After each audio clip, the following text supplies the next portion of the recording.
Léonidas Épaminondas Charles Charton voit le jour le 15 février 1840 à 3 heures à Saint-Ruquier dans la Somme.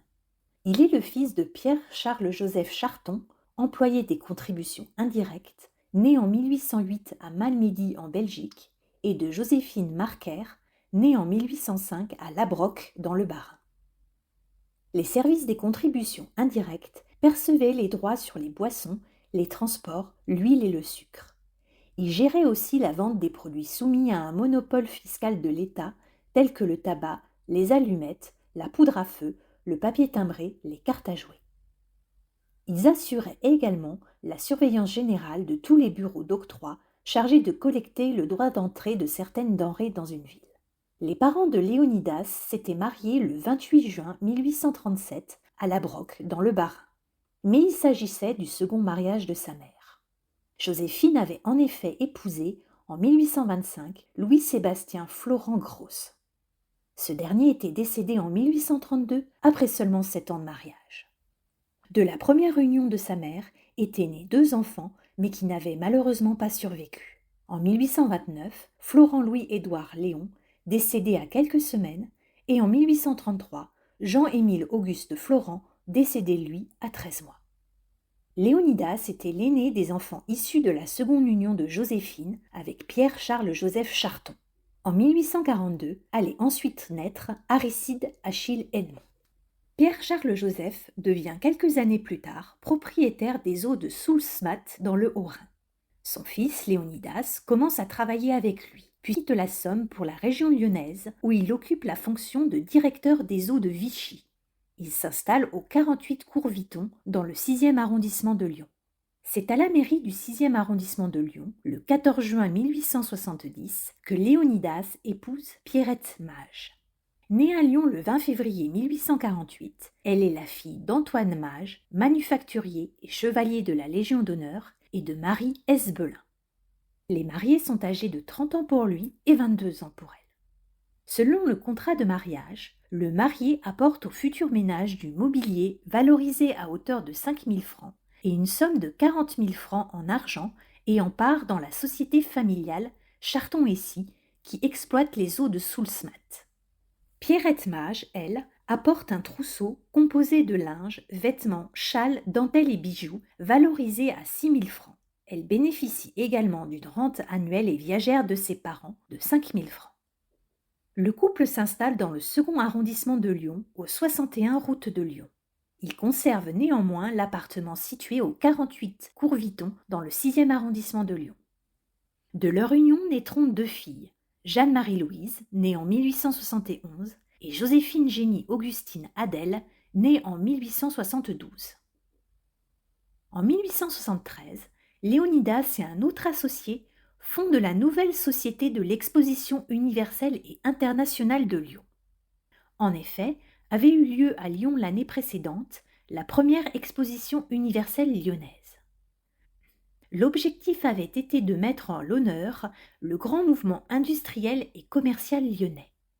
Mais l'exposition de 1872 n'avait pas connu le succès attendu. Cet échec s'expliquait notamment par de nombreux retards dans la mise en place dus à la récente guerre franco-prussienne.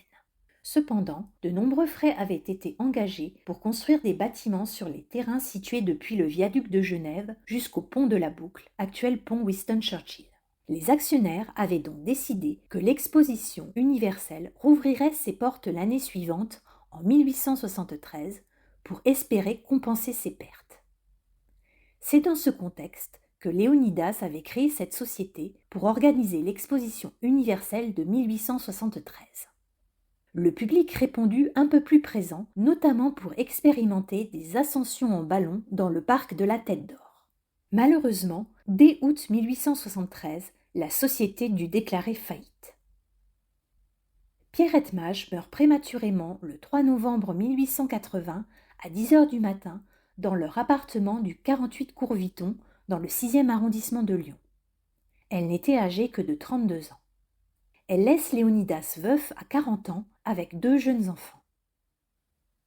Un peu plus d'1 an plus tard, le 17 novembre 1881, Léonidas contracte un second mariage à la mairie du second arrondissement de Lyon avec Émilie Potex.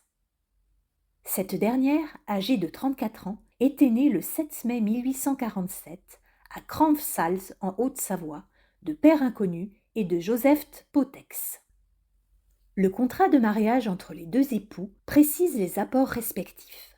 Léonidas apporte des effets, linges, vêtements valorisés à 1000 francs, divers objets mobiliers, meubles valorisés à hauteur de 10 000 francs, des économies à hauteur de 30 000 francs, ainsi que des parts dans la concession des eaux de Soulsmat dans le Haut-Rhin, dont il a entre-temps hérité au décès de ses parents, valorisés à 30 000 francs, un immeuble situé au 67 rue Masséna dans le 6e arrondissement de Lyon.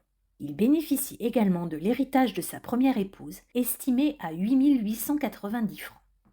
Émilie, elle, apporte un trousseau composé de vêtements, dentelles, fourrures, linge de lit et de table, valorisés à hauteur de 15 000 francs, des bijoux et diamants estimés à 12 000 francs, divers objets mobiliers, objets d'art garnissant son domicile, estimés à 10 000 francs, et enfin ses économies en espèces et valeurs d'un montant de 90 000 francs. Ce second mariage, toutefois, ne donne pas d'enfant. En 1899, Léonidas acquiert le Château du Soleil auprès de Claudine Fabre, veuve d'Antoine Larmier. Mais le passage entre ces murs de la famille Charton est bref. Dès l'année suivante, en 1900, ils revendent la propriété à Antoine Pacali. La famille Charton reste cependant vivre à Bénaud, où ils occupent une maison, d'abord au village, puis dans le quartier du Pirier. Léonidas, devenu rentier, finit ses jours à Bénaud, où il décède à 73 ans, le 1er octobre 1913 à minuit. Il est enterré dans le cimetière de la commune. Son épouse Émilie lui survit plus de 20 ans. Elle s'éteint à Bénaud le 1er septembre 1936 à l'âge de 89 ans. Elle est enterrée aux côtés de son époux. Malgré un court passage d'une année entre les murs du Château du Soleil, en choisissant Bénaud pour occuper différentes maisons et pour y reposer avec sa famille, Léonidas Épaminondas Charles Charton a montré sa préférence pour la commune de Bénaud.